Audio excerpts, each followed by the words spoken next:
All right, we are now in the interior 4118T, the 2016 Leisure Unity. Starting all the way at the back, and then I'm going to work my way out. All the way back here in the bathroom area. You got a little sunshade for your front windshield here. We'll kind of shove that in a compartment and out of the way. You have a door that will close off your bathroom area here. There's a little transport strap over here in the back. You do have to unlatch to slide the door. Toilet, you have a side flush pedal for your toilet, and there's a little sprayer, a cleaning sprayer over there to the left. If you ever use the sprayer here, you do have to be flushing the toilet in order for water to come out of the sprayer. Directly above that is a storage cabinet, and then directly above that is going to be a fantastic fan. It does have rain sense on it, so if it's raining out, it will automatically close. And then it does have a power switch. In order to turn on, you'll flip the power switch, and it will automatically start opening. Once it gets to a certain position, the fan will kick on like that. And then you got speed settings over here for desired speeds. And then you can also pick whether you want the fan off or on. And there's a thermostat over here also you could set. To close, you're just going to flip the switch and it'll automatically close. Your shower has a transport latch on it, so when you're going down the road, you'll want that clipped over. If not, you got a nice size walk-in shower here. There's shampoo and conditioner dispensers in there, towel racks to dry towels, and there's a skylight in the ceiling. Operation of the shower is pretty standard, just two knobs there. Moving over here to your sink area, you have storage in the vanity. Just below the vanity, you have your sink, which is pretty standard operation. To the left of the sink, you have a couple 110 outlets. There are resettable buttons on those outlets. All the outlets in this camper will be a ground fault. Not all of them will have reset buttons on them. So if you ever have an outlet that doesn't work, look for the outlet that does have the reset buttons on it. You have storage just below the sink in the cabinet. Then there's storage in the closet area up here. Also inside of here, there's a little safe. To the left of that, you got another closet area with some storage bins on the side. And then there's a little table for up front. There's a little hole in the floor all the way up front there that a post will drop into. The post is in the cabinet right behind the fire extinguisher. And then the table is actually housed in this back cabinet in the bathroom area. Directly below those cabinets are going to be a couple drawers. You have a little slide out rack here for storage. Moving down the hallways, you have a little extension to your table. This just lifts up and locks into place. And when you go too lower, you actually pick up and then kind of pull down on that little hook there, and it'll go back down. Just below that, you have a propane alarm that is hardwired to the camper. If it ever senses a propane leak, it will go berserk to warn you that there's a propane leak somewhere in the camper. Over here, you have your cooktop. In order to operate this, you will actually turn the knob to desired setting, or actually turn the knob to the little sparker mark, push in, and then hold the little igniter button here. Once it lights up, you'll hold the button for a few seconds and then let off, and it'll stay illuminated. Same thing with the other one. You know, depress the button, hit the little sparker button, and it'll take off. Again, hold the button down just for a few seconds before you let off. If you let off right away, sometimes they shut off. Beside that, you have like a little area where you could put like a little trash bin or access just to plumbing or anything like that. Little spice rack over here. Shades over here, just lift up or down, and there are tip-out style windows here. Again, like I say, I was talking about outlets earlier. They are GFCIs, but they don't have the reset buttons on them. So, directly above this window, you have a switch for the lights here. And then storage in the cabinets directly above on both sides.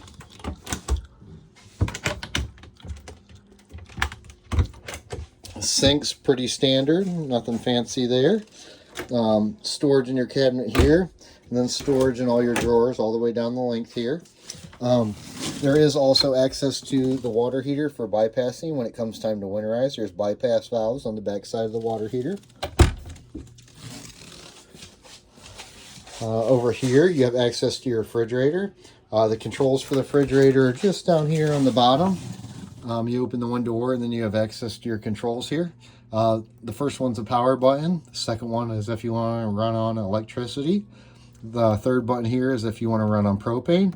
The fourth button is if you want to run on battery power. And then the other button here is if you want to put it into auto mode. And then the other buttons are temperature settings. When it is in auto mode, it'll automatically run on electric as long as you're plugged in. And then if you unplug, it will either run on propane or battery power, depending on if the propane's on or off. But it automatically switches over. Directly above that, you have your microwave, which is pretty standard. Over here, you have storage in all your cabinets all the way across the top up here.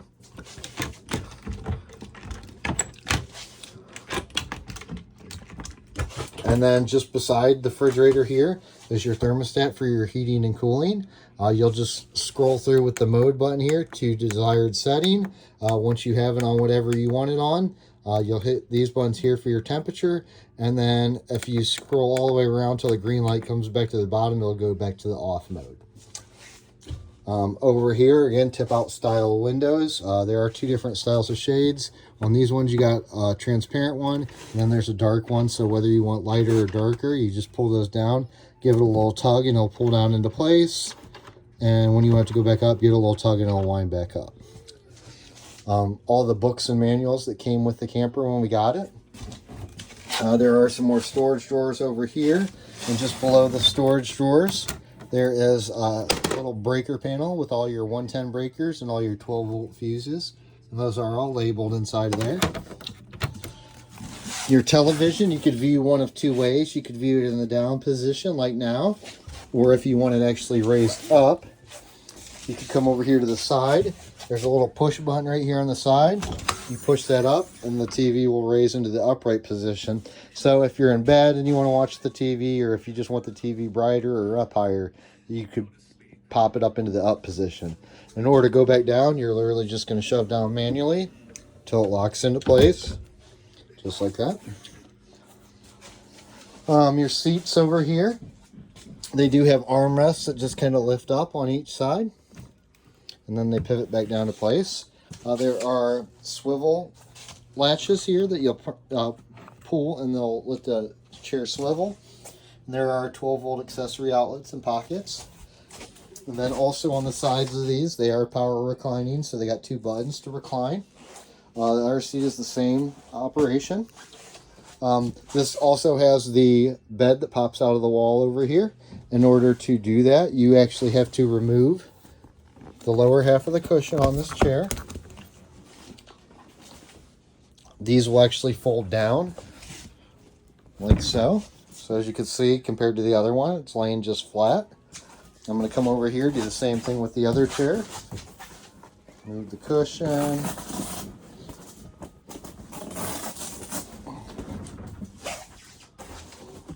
And then again, I'm going to fold this over flat.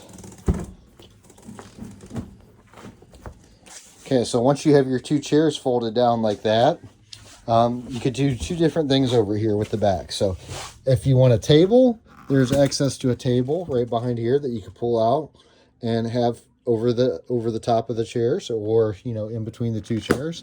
And then if you want the bed to come down, there's little latches on the sides over here on both sides. And then once you unlatch it, you could pivot this whole thing down like this, and you have a bed. There is also, again, another window with tip-out style windows over there. There are shades on the window. And then there's little lights up here that if you push in the center of them, they'll illuminate. There are also lights up on the top of the ceiling also. The switch for those is actually right here. And it's got dimmable lights up on the ceiling up there. The switch is just beside the sink here. To go back up, you basically reverse the process. But you do have to actually come to the one side over here. Grab the strap because this will lock into place. Pull the strap. Then once you pull the strap, you can tip back into place. And then obviously relock all your locks.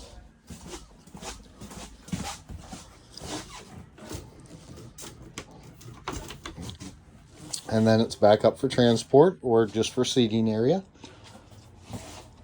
Over here, move some things here. You have your fire extinguisher over here on the wall. And then there is also a step well cover that if you want to cover up the steps, you could open up the door, drop the cover down, and it'll cover up the opening in the floor there. Just on the side over here, all these switches are labeled, but you got exterior storage lights, the step switch I talked about in my earlier video, the exterior patio light switch. You have a dimmer switch here for the main lights on the ceiling inside of here. That's the pop-up button for the television. Down here, this is a little display for the solar panels on the rooftop. And then over here, this is your battery disconnect switch. Anytime that switch is shut off, it will kill all 12-volt power to the back of the camper. You'll still be able to drive your vehicle, it just won't have power to the camper itself. There is the little post that I put on the lock above here. That is the passcode to get into the keyless entry part of your lock. You have storage in your cabinet up here. There is a leg for the table that drops down into that pocket there, also in there, and then storage in the cabinet down below. Up above, up top here, you have control for your slide out. You have stabilizer jacks under the back. There's actually 2 on the rear. As soon as you turn this on and hit extend, it'll automatically extend the jacks. When it's time to retract, you'll turn on and hit retract, and it'll automatically retract the jacks. You have switches over here. The first one here is for the electric side of the water heater. The one over here is for the propane side of the water heater. Always make sure you have water in your tank before you heat them up. Over here you have switches that you can push, and it'll tell you conditions of like battery, or how much fresh water I have in it, or how much gray water, or black water, or LP gas. And then over here is a water pump switch. The only time you need the water pump switch on is when you're pumping out of the freshwater tank. If you're hooked up to a garden hose, you do not need that pump switch on because you'll have the pressure of the garden hose. You have a generator start-stop switch over here, and again, that generator runs on LP gas, so you need to make sure you have your switch turned on outside. And then over here, I talked to the previous owner, and they had actually had a different style inverter that they had switched out and upgraded to a newer style inverter. So that's why there's a block off cover here, is because that panel no longer exists with the new electronics. Inside of here, or I should say just below here, you have a little shade that will pull down over the door to give you privacy over your door window. And again, give a little tug and they'll wind back up in. Up top here, you have little storage cabinets around the radio area.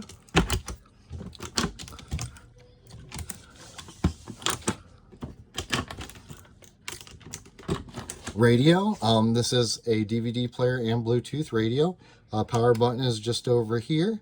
You can pick, what speakers you want to play. I think this is Bluetooth, yeah, just Bluetooth. But yeah, you kind of have to play around with the buttons. I believe there is a manual for that inside your owner's manuals. Up on the ceiling here, you have a, smoke and carbon monoxide alarm there. It is tested and works. And then up top here, there's a pop-up style vent. In order to open this, you'll push in on the center button and then pull back, and it'll lift up and lock into place for ventilation. Once open, if you want, there's a screen that you can close over here on the side. Or if you want to block the sun out, there's a shade over here on the side.